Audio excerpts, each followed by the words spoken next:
ಎಲ್ರಿಗೂ ನಮಸ್ಕಾರ, welcome back to my channel. ನಾನು ನಿಮ್ಮ ಮೇಘ. ಇದು ನನ್ನ ಮಂಡೇ ವ್ಲಾಗ್. ಸೊ ಪಾಪುದು ಈ ರೀತಿ ಒಂದು ಫೋಟೋ ಫ್ರೇಮ್ನ ರೆಡಿ ಮಾಡಿಸಿದ್ದೆ. ಅದನ್ನು ಡೆಲಿವರಿ ತೊಗೊಳಕ್ಕಾಗಿರಲಿಲ್ಲ ಇಷ್ಟು ದಿನ. ಇವತ್ತು ಇದನ್ನು ರ್ಯಾಪಿಡೋ ಮಾಡಿಸ್ಕೊಂಡೆ. ಸೊ ಇನ್ಸ್ಟಾಗ್ರಾಮಲ್ಲಿ ಸ್ವರಾ ಕ್ರಿಯೇಷನ್ಸ್ ಅಂತ ಇದೆ, ಸ್ವರಾ ಮೇಕೋವರ್ ಆರ್ಟಿಸ್ಟ್ ಅವ್ರದ್ದೇ. ಸೊ ನನ್ನ ನಾಮಕರಣಕ್ಕೂ ಕೂಡ ಅವ್ರನ್ನೇ ಬುಕ್ ಮಾಡಿ ಅವ್ರ ಹತ್ರನೇ ಫೋಟೋಸ್ ಎಲ್ಲ ತೊಗೊಂಡಿದ್ದು. ತುಂಬ ಚೆನ್ನಾಗಿ ಕೆಲಸ ಮಾಡ್ತಾರೆ ಫ್ರೆಂಡ್ಸ್, ತುಂಬ ಫ್ರೆಂಡ್ಲಿಯಾಗಿ. ಏನೋ ಅವ್ರ ಮನೆ ಫಂಕ್ಷನ್ನೇ ಅನ್ನೋ ಥರ ಇದು ಮಾಡಿ ಫೋಟೋಸ್ ಎಲ್ಲ ತೆಗಿತಾರೆ. ನಂಗೆ ತುಂಬ ಇಷ್ಟ ಆಯಿತು. ಈ ಫೋಟೋನು ಕೂಡ ಅವ್ರ ಹತ್ರನೇ ಎಡಿಟ್ ಮಾಡಿ ತೆಗ್ಸಿದ್ದು. ಅದು 2 ಫೋಟೋ ನಾನು ಮೊಬೈಲಲ್ಲೇ ತೆಗ್ದಿರೋದು. ಎಡಿಟ್ ಮಾಡಿ ಫ್ರೇಮ್ ನಾನು ಅವ್ರ ಹತ್ರನೇ ಹಾಕ್ಸ್ಕೊಂಡೆ. ಸೊ ಅಪ್ಪ ಅದನ್ನೆಲ್ಲ ಕ್ಲೀನಾಗಿ ರೆಡಿ ಮಾಡಿಕೊಟ್ಟು ಗೋಡೆಗೆ ಹಾಕ್ಕೊಟ್ರು. ಹಂಗೆ ಫ್ರಿಜ್ ಮೇಲೆ ಧೂಳಿದೆ, ತೆಗೆದುಕೊಡ್ತೀನಿ, ಡಸ್ಟರ್ ಕೊಡಮ್ಮ ಅಂದರು, ಕೊಟ್ಟಿದ್ದೆ. ಅದನ್ನು ನೋಡಿ ನನ್ನ ಮಗಳು ಟಿ ವಿನ ಒರೆಸ್ತಾ ಇದ್ದಾಳೆ.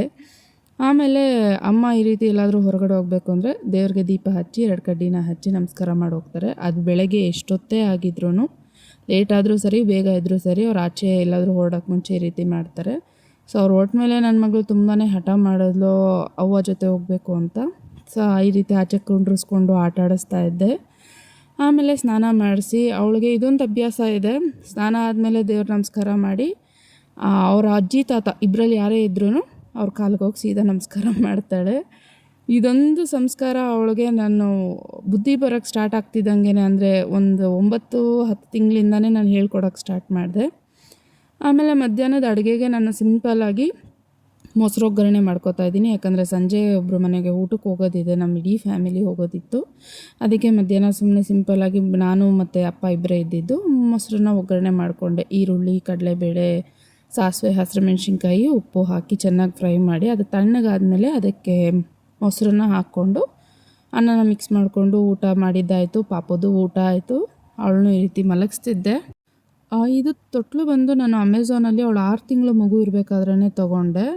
ಸೊ ತುಂಬಾ ಯೂಸ್ಫುಲ್ ಫ್ರೆಂಡ್ಸ್. ಇದು ಕಿಟಕಿಗೆ ಜಸ್ಟ್ ಹ್ಯಾಂಗ್ ಮಾಡಿ ಈ ರೀತಿ ಕಂಬಿ ಸೆಟಪ್ ಮತ್ತು ಕುಷನ್ ಇರುವಂಥದ್ದು ಬಂದಿದೆ ಈಗ. ಸೊ ಈ ಬ್ಲೂ ಕಲರ್ ಬಂದು ನಾನು ರೀಸೆಂಟಾಗಿ ಆರ್ಡ್ರ್ ಮಾಡಿದ್ದು ಜೋಗುಳ. ಇದಕ್ಕೆ ಅಟ್ಯಾಚ್ ಆಗಿ ಪಿಂಕ್ ಕಲರ್ ಬಂದಿತ್ತು. ಸೊ ಅದಕ್ಕೆ ಅಟ್ಯಾಚ್ಡ್ ಕುಷನ್ನು. ಇದರಲ್ಲಿ ಈ ಬ್ಲೂ ಕಲರಲ್ಲಿ ಏನು ಅಂದರೆ ಕುಷನ್ನ ತೆಗೆದು ನಾವು ವಾಶ್ ಮಾಡ್ಬೋದು. ತುಂಬ ಚೆನ್ನಾಗಿದೆ. ಇದ್ರ ಬಗ್ಗೆ ಇನ್ನೊಂದು ಸರಿ ಕಂಪ್ಲೀಟಾಗಿ ವೀಡಿಯೋ ಮಾಡಿ ಹಾಕ್ತೀನಿ. ಹಾಗೆಯೇ ನಾನು ಅವಳನ್ನ ಮಲಗಿಸಿದ ಮೇಲೆ ಕುಚ್ಚು ಹಾಕ್ಕೋತಾ ಇದ್ದೆ, ಸ್ಯಾರಿ ಕುಚ್ಚು ಅರ್ಜೆಂಟ್ ಇದ್ದಾವೆಲ್ಲ. ಸೊ ಈ ರೀತಿ ನಾನು ಏನು ಮಾಡ್ತೀನಿ ಅಂದರೆ 2 ದಾರದುಂಡೆ ತೊಗೊಂಡು ಅದರಲ್ಲಿ 6 ಎಳೆನ ದಾರ ಮಾಡಿಕೊಂಡು ನಾನು ಕ್ರೋಶ ಹೆಣ್ಕೋತೀನಿ. ಇದು ಹೇಗೆ ಮಾಡೋದು ಅಂತ ನಿಮಗೂ ಗೊತ್ತಾಗಬೇಕು ಅಂದರೆ ಕಮೆಂಟ್ ಬಾಕ್ಸಲ್ಲಿ ಕಮೆಂಟ್ ಮಾಡಿ ತಿಳಿಸಿ. ನಾನು ನೆಕ್ಸ್ಟ್ ವೀಡಿಯೋನ ಇದ್ರ ಬಗ್ಗೆ ಕಂಪ್ಲೀಟಾಗಿ ವೀಡಿಯೋ ಮಾಡಿ ಹಾಕ್ತೀನಿ. ಅದು 2 ದಾರದಲ್ಲಿ ಹೇಗೆ 6 ಎಳೆ ಮಾಡಿಕೊಂಡು ಕುಚ್ಚು ಹಾಕ್ಕೊಂಡು ಹೋಗೋದು ಅಂತ. ಒಂದು ದಾರದಿಂದ ಇನ್ನೊಂದು ದಾರಕ್ಕೆ ಅಥವಾ ಒಂದು ಪೇಪರಿಂದ ಇನ್ನೊಂದು ಪೇಪರ್ಗೆ ಸುತ್ಕೊಳ್ಳೋ ಅಂಥ ನೆಸೆಸಿಟಿ ಇರಲ್ಲ. ಎಲ್ಲೋಯ್ತಾ ದೀಪಮ್ಮ ನಾವು ಜ್ಯೂಸ್. ಆಮೇಲೆ ಅವಳು ಎದ್ದ ಮೇಲೆ ನಾನು ನಮ್ಮ ಅಪ್ಪನ ಜೊತೆ ಜ್ಯೂಸ್ ಕುಡಿಯೋಕ್ಕೆ ಅಂತ ಹೊರಟ್ವಿ. ಅಲ್ಲೇ ಹಣ್ಣು ಮಾರ್ತಾಯಿದ್ರು. ಸೊ ಅರ್ಧ kg ಆರೆಂಜು ಮತ್ತು ಅರ್ಧ kg ಆ್ಯಪಲ್ನ ತೊಗೊಂಡು ಅವಳಿಗೆ ಒಂದು ಪೊಮೊಗ್ರಾನೇಟ್ ಜ್ಯೂಸನ್ನ ಕೊಡಿಸಿ. ಏನು ಕೊಡ್ತೈತಿ ನೀನು ಇವಾಗ? ಕುಡಿಸ್ಕೊಂಡು ಮನೆಗೆ ಬಂದೆ. ಒಂದು 5-5:30 ಆಗಿತ್ತು. ಸೊ ನಮ್ಮ ಬಾಲ್ಕನಿ ಗಾರ್ಡನಲ್ಲಿ ಸ್ವಲ್ಪ ಟೈಮ್ ಸ್ಪೆಂಡ್ ಮಾಡಿದ್ವಿ. ಇದೆಲ್ಲ ಮೇಂಟೈನ್ ಬೈ ಮೈ ಅಮ್ಮ, ಅಂದರೆ ಅತ್ತೆ. ಸೊ ಅವರೇ ಇದನ್ನೆಲ್ಲ ಮೇಂಟೈನ್ ಮಾಡೋದು. ಇದು ಶಂಖದ ಹೂವು ಅಂತ.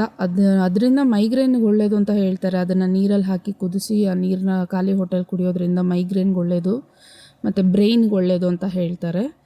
ಆಮೇಲೆ ಅವಳ ಜೊತೆ ಈ ರೀತಿ ಟೆರೆಸಲ್ಲಿ ಸ್ವಲ್ಪ ಹೊತ್ತು ಆಟ ಆಡಿ ನಾನು ಒಂದು ಸ್ವಲ್ಪ ಹೊತ್ತು ವಾಕ್ ಮಾಡಿ ಕೆಳಗೆ ಕರ್ಕೊಂಬಂದೆ. ಅಷ್ಟರಲ್ಲಿ ಅವ್ರ ಅಕ್ಕ ಬಂದಿದ್ಲು.